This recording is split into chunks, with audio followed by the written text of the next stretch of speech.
All right, ladies and gentlemen, we are ready for part number 2. I don't know whether we will end to part 2, I don't know. But let's continue. Mr. Magua here, or Pastor Magua, has ended actually where he was saying it's either Jesus was telling the truth, or these guys that are busy saying there is rapture, whatever, they are lying, or Jesus Christ, when he was saying this thing to say, I will come back in your generation, then it means Jesus Christ was lying. If Jesus Christ actually comes back on the September, or even at all, he does come back. Now, he's making a sort of a thing to say, whatever Jesus said in the Bible, it should be right. Those who are saying that Jesus is coming at all, it means that they are not telling the truth. Because if they are telling the truth, it means what Jesus said here, it was not true. Jesus was not telling the truth.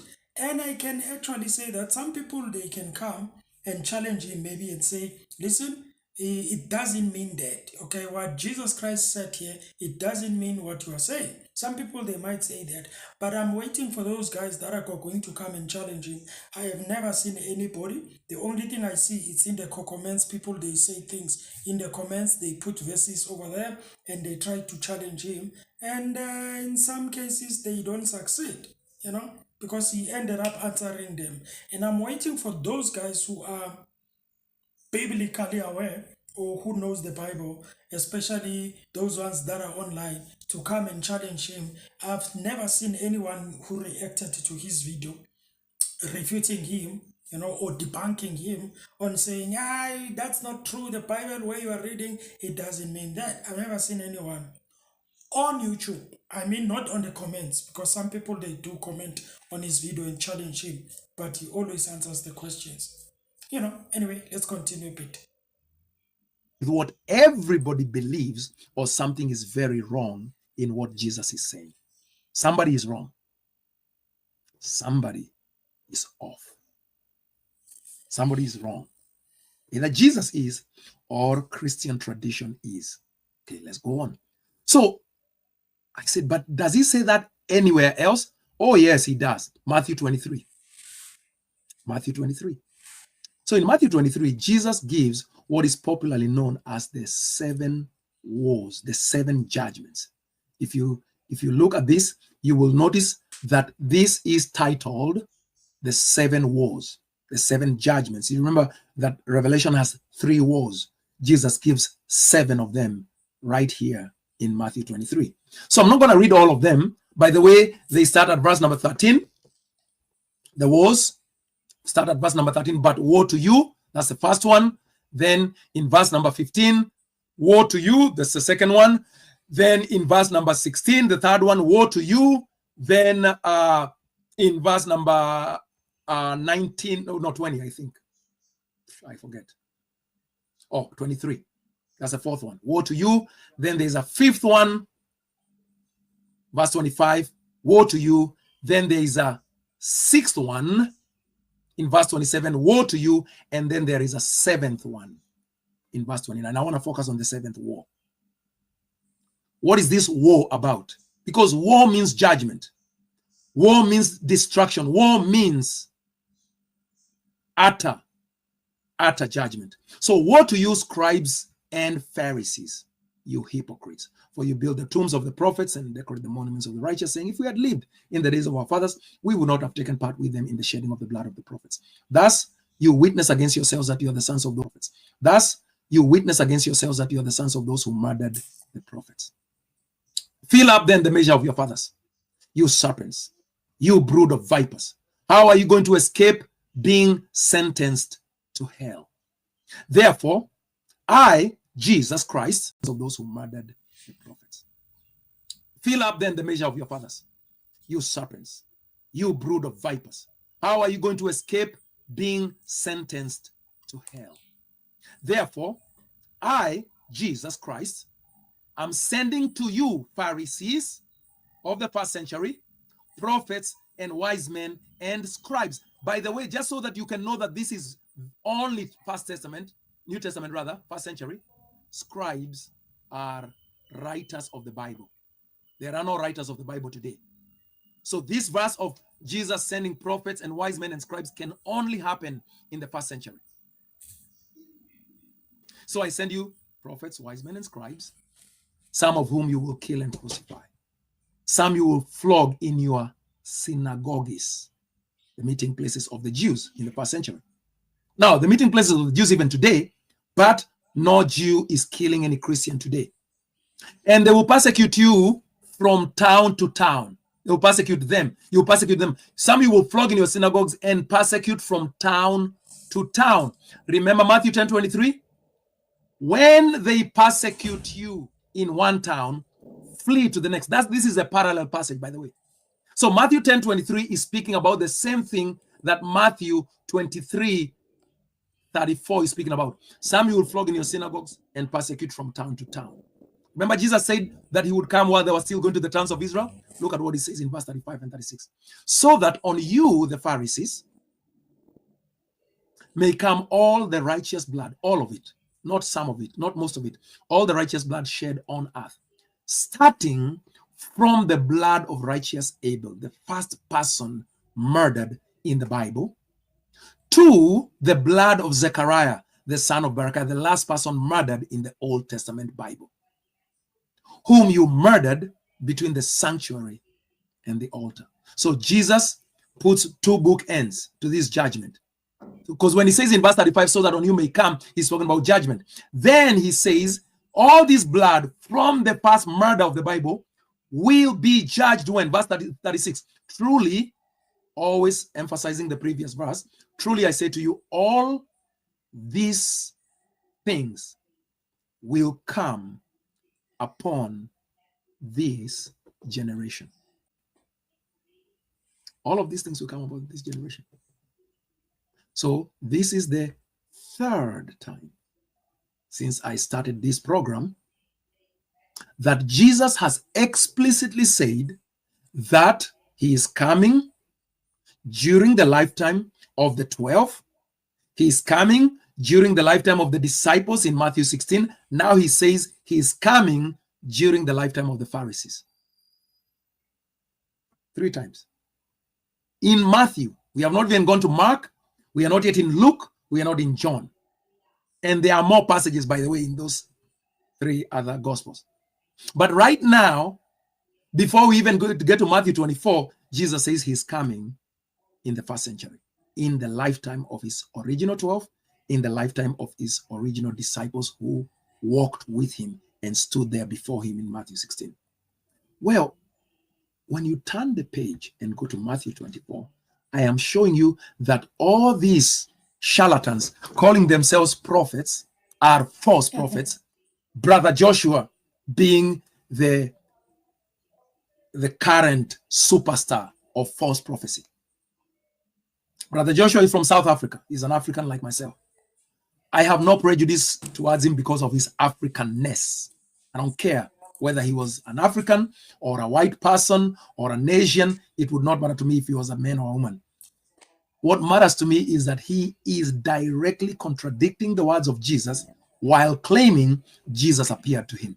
So Jesus appeared to Brother Joshua and told him, I am coming 77 years after the formation of Israel in 1948.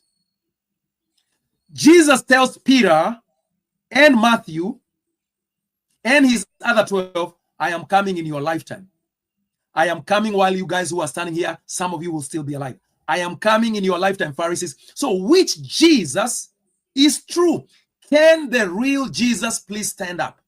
So either the Jesus of the scriptures is the true Jesus, or the Jesus of Brother Joshua is the true Jesus. One of these Jesuses is a false Jesus. Because Jesus cannot be coming in the lifetime of the 12 apostles and be coming in the lifetime of Joshua.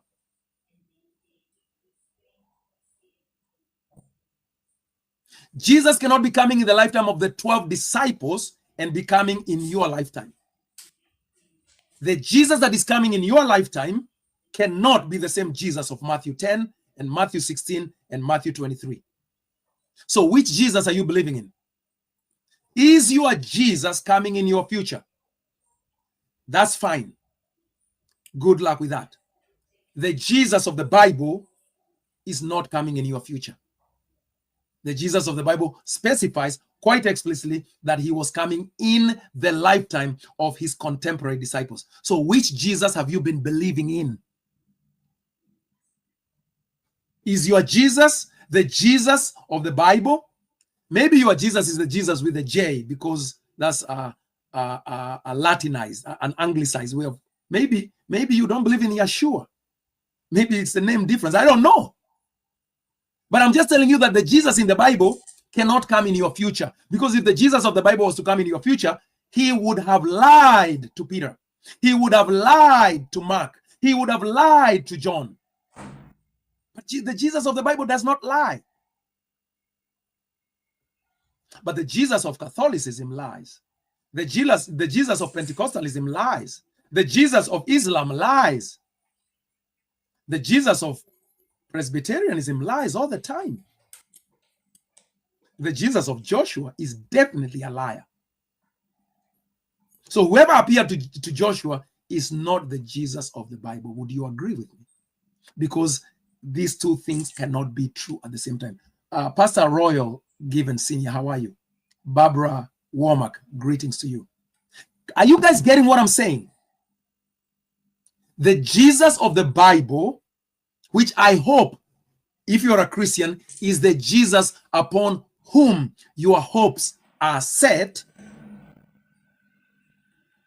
said he would come in the lifetime of the 12 apostles. When they persecute you in one town, flee to the next. For truly I say to you, you will not have gone through all the towns of Israel before the Son of Man, the Jesus of the Bible, comes. That's in the lifetime of the 12. The Jesus of Matthew 16 says in verse number 27, for the Son of Man, the Jesus of the Bible, is going to come with his angels in the glory of his Father. Then he will repay each person according to what he has done. I'm hoping this is the Jesus upon whom you have set your hopes. Saint Moses, how are you, brother? Glad to have you here. My name is Saint Stephen. I like your name. So this Jesus of Matthew 16 says, truly, with reference to coming with my angels in the glory of my Father to repay each person according to what he has done, truly I say to you, this is going to happen while there are some standing here at Philippi, Caesarea Philippi, who will not die until they see the Son of Man coming, until they see the biblical Jesus coming in his kingdom. So this Jesus is coming in the lifetime of the disciples that existed in the New Testament. You know, that is very interesting. And the reason why it's very interesting is, oh, I don't know, man. Listen, that verse that is highlighted there, that is truly I say to you, there are some standing here. There are some standing here. That means these are physical people standing in front of Jesus. He's talking to them. He said, there are some of you here who are standing with me here. All right? And then he says, who will not taste death until they see the Son of Man coming. Coming from where? Coming from what? All right? Then you have to analyze. Jesus was still alive. That means he was speaking to them physically. He hasn't died yet. Number two, that means after that, perhaps, because this is chapter number 16, okay, it's still far. He's going to die. Then after dying, then he goes, he disappears from the tomb and everything. Then later, then he comes back. But when he comes back, it doesn't just go anywhere, but he goes to those that he promised that there are some of you that will actually experience the Son of Man coming, right, among you. So he goes to them because it's a promise to them to say, when I come back, I am going to come back to you. Some of you who are here, there are some of you who are going to taste, right, the coming of the Son. In other words, you will taste it physically. That means you will see him physically. Not as in like Jesus physically, but you guys, as the one who are going to see him, you will be in a physical form. You will see Christ when when the Son of Man is coming. Jesus then comes and appears to them. And then there is that thing of Thomas then. Hey, is it Jesus? You see, just to make sure that the Bible actually, Now, what he is saying, and I think based on what he was reading, I'm very sorry, from where I'm sitting, it makes sense. I'm not saying believe it, okay? But I'm saying it makes sense because Jesus was speaking. That's why, guys, when you are any, there are no words that are powerful. There are no words that are going to be powerful, that are powerful more than the words of Jesus Christ. There is somewhere in the same book, right? In the same chapter, whereby Jesus says, my words are going to stand forever. That means, according to what I can actually look at that, is that if the words of Jesus are going to be forever, they are going to stand forever. In other words, when he spoke those words there in that verse, he was saying to us that everything that is said before that verse will stand forever. Everything that is going to say after that verse is going to stand forever. Right? That will mean everything that he said, it must be something that is going to stand forever. In other words, any person who comes and say anything that is opposite to what he has said in the scriptures, that person is going to be wrong. It's either he's going to contradict or it's going to be, I don't know, outside. Because the words of Jesus, they stand forever. That's why I made an example of a verse in the book of Jeremiah, chapter number 29. After God told them, you will be here for 70 years in captivity. And then he warns them about the prophets. He warns them about their dreams. That your dreams will come, your prophets will come and tell you this will happen. You will go out here in 1 year, you will go out here in 2 weeks. God says, don't listen to them because I've already spoken a word to you. Disciples that existed in the New Testament. Can this Jesus, this one of Matthew, can he come in the future of 2025? For the second coming, that is. Can he come to fulfill Matthew 16 and Matthew 10 and Matthew 23, which I just showed you?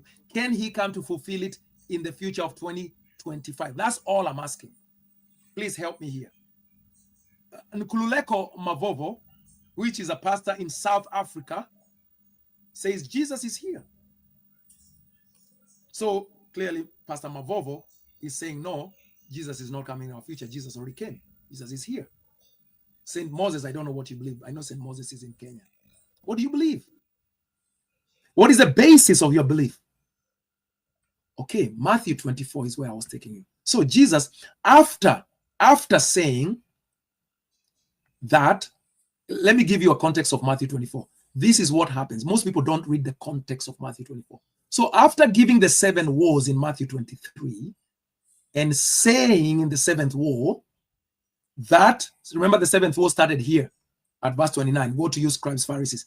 He finishes that woe by saying that on you, the Pharisees, will come all the blood ever shed on the earth, from the blood of Abel, the brother of Cain, to the blood of Zechariah, the son of Berechiah, whom you murdered, past tense, between the sanctuary and the altar. Truly, I say to you, all these things will come upon this generation. All scholars that I've read say this generation means the generation of the Pharisees in the first century. Then Jesus says, "O Jerusalem, Jerusalem, the city that kills the prophets and stones those who are sent to it, how often in the past that I wanted to gather your children together as a hen under her wings, but you refused." See, this is the verse that makes Matthew 24 possible. See, your house, the temple, your house is the temple. Your house is now left to you desolate. Do you see why I add the word now?